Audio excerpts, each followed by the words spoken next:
Hey everybody, how's it going? The Johnny Cage here, and last time we left off in Lufia, we had gotten to the town of Sudletan, and we are making our way to the cave of Sudletan, or the lake cave as it's called, and we're gonna solve their earthquake problem, because I'm Johnny the Fighter, and this is just what I do.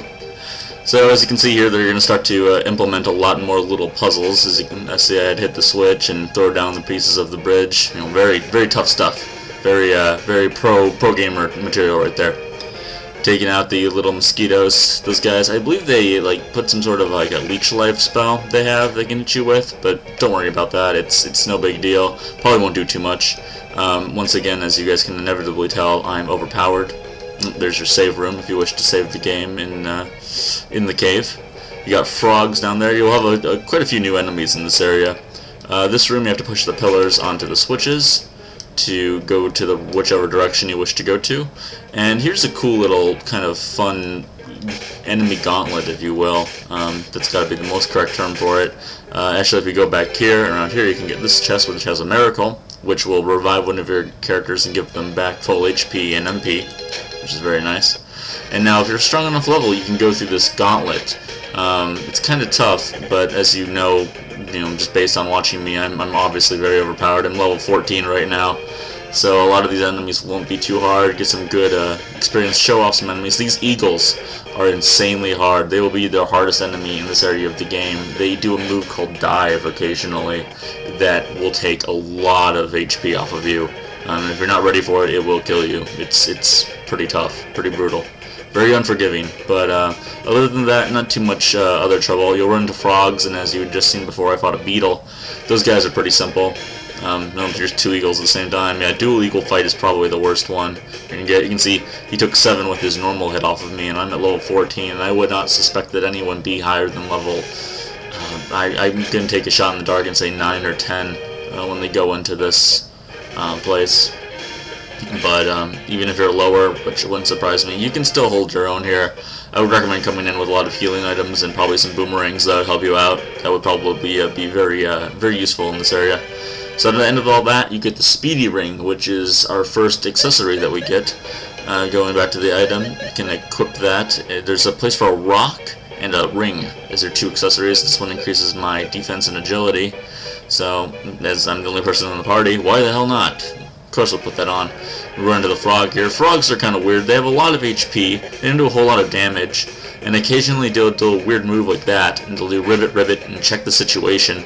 I have no idea what checking the situation means. All I know is that it means they do nothing for that action. As you can see with the speedy ring and now a fake, which increases my agility. That's my first IP move. But that's not too good of one. I normally save my IP skills for something offensive. You know me. I'm the offensive kind of guy like that. So let's take a look at what we have in door number 2. Behind door number 2 we have random blocks, and I know underneath this one there's a staircase, which will lead us to another little puzzle. Tons of these everywhere. This one's pretty easy. You just have to draw an arrow to the other door to open that, and bingo! There you go. Door opens, and inside we have our lake key. Most caves and places you'll need to find a key that will open the door to the final boss, or open the door to let you get out of the cave and onto the next area, which was the case with the first cave we went into when we had to fight the lizard man. So anyhow, we've got that taken care of. Let's we got a little fight here with the baby frog fight. Constantly killing all these baby frogs. These are all as large as baby frogs are. I'd hate to see a giant frog, man. I don't think there's a frog boss in this game, but geez, it'd probably be ridiculously huge, smoking his pipe like they do. And there's a power potion. We're familiar with those from the first dungeon already. Give me 3 strength, I believe, and certainly Maxim, which is his original name, but Johnny in this case, best character to give it to, as he's the fighter of the group, and will be for the extent of the game. So those rooms are taken care of. Really, not much left other than to show you how to get to the boss. And you want to come up here and fall through that pit to fall onto that switch, which will open that door. And after that little saying of how to do it, you build another bridge out of these little planks that they give you. And you want to grab the 4th one and then come back over here and just throw it off to the side, but you need to know kind of where to put it, because you hit the switch, the water drains. You don't want to accidentally throw it into the water, because you'll have to do the whole process over again, but you won't have to reset the room at least. So there's the lake key. And here comes the boss, the man who's been causing all these earthquakes, and by man I mean giant catfish. Good, someone's finally made it this far, although I never expected someone so weak. Whoa, making all these earthquakes. You gotta stop making those earthquakes, man! You're the one who's responsible? I was bored. Ooh, the old bored excuse. I see how it is. Beat me and they stop. So this guy's actually really tough. I remember the first time I played this game, I died fighting him. I didn't really know what to do exactly. Let's try Droplet, just to use Droplet and show you what it looks like, but he's water, so well, that's good. I thought that might even heal him. He does Flash. Flash is his big move. Did 37 damage to me at level 14 with the best armor that I can have right now. Let's try Drowsy. I don't think this is going to work against a boss monster, though. Nope, no dice.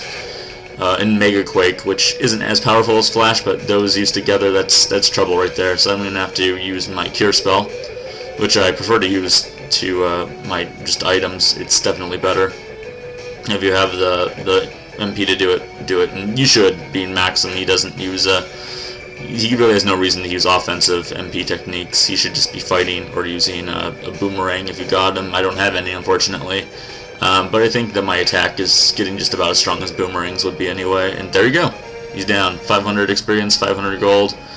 I give up. I'll never roll another earthquake again. I'll sink in the lake and sleep for a while. Yeah, that sounds like a good idea. Maybe catch up on some TV. Oh yeah. So there he goes. No problem there. Easily taken care of in this case. But, you know, be prepared when you're going in there. If you're not as high of a level as I was, he can be a very tough boss. So with that, we've already solved the problem of the cave. But you may have noticed in the beginning there was one door to the upper right that I didn't go into. So we're going to check out that door right now. And inside that, oh, look at this. It's Tia. And she's getting berated by a skeleton and a goblin. And now this has got to be one of the most ridiculous enemies. Look at that skeleton. Look where his sword is. Why is the sword a pink fleshy color? That is just terrible. That is just... oh, why would they give the skeleton penis? And he's got googly eyes too. Oh god. Rapist skeleton. Terrible. Gotta do away with him as quickly as possible. Oh, he's actually kind of strong. He's weenie whacking me across the face there for a good 9 damage.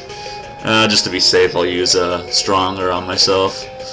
Oh, good lord. More weenie whacking. My humiliation can't take it anymore. Must kill him.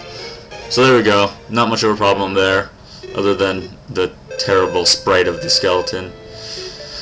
So, Tia was pretty worried about us. You know, Tia, I'm not going anywhere. I'm not going to be a shopkeep. I'm Johnny the Fighter, but I'll always be there for you when I happen to be in Elsid. But right now I've got to take care of this whole world destruction issue. You see, monsters have begun attacking people, and some strange mysterious lady said that I'm the only one that can stop it. So naturally, I jump at the chance. And it's just what I do. You know, fighter and all. So she goes on. You're not going to change your mind. I won't be able to see you for a while. That's not true. What? Because I'm going with you. What? Wait a minute. Is this going to be our first party member? What are you doing? Don't run away, Tia.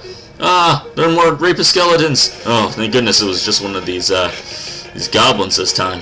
Ooh, could have been trouble otherwise. Alright, so there we go. Crazy Tia running around like that, trying to get us all killed. But she joins our party, and she is the obligatory mage for us.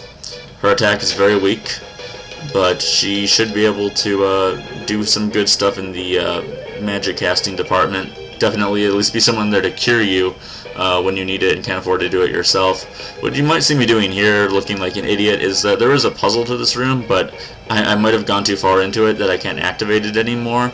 But you kill these 3 enemies that are in the room, and then you shoot arrows at statues of them, kind of, if that makes any sense, once you've killed all 3 of them. And if you shoot arrows at them in the order that you killed them, that door will open, and there's a slightly more powerful weapon in there for you. But I couldn't get it to trigger, so, you know, not a big deal. It's just a slightly more powerful item, weapon. If you want to get it, more power to you. That's going to pretty much sum up everything that we have to do here. But first we're going to go to the shop, and we're going to get Tia equipped with the best that we can give her. Although, in retrospect, thinking about this, I'm gonna go right to the next town, and I'm gonna give her an upgrade anyway, so this was kind of pointless. But if you're a really low level, and Tia starts out at a fairly low level as I recall, it might be best just to train around this area first before you go to the next area, because you are going to have some tough enemies there just in the wild that you have to fight. And then you're going to have to buy some magics for her. Tia can finally use Spark, which will probably be her main move that you'll want to use with her, because that can hit everyone. As you saw with some battles, you can target multiple people with the spell, but the spell's power will dwindle down with each person you're trying to attack. So let's escape from that battle there.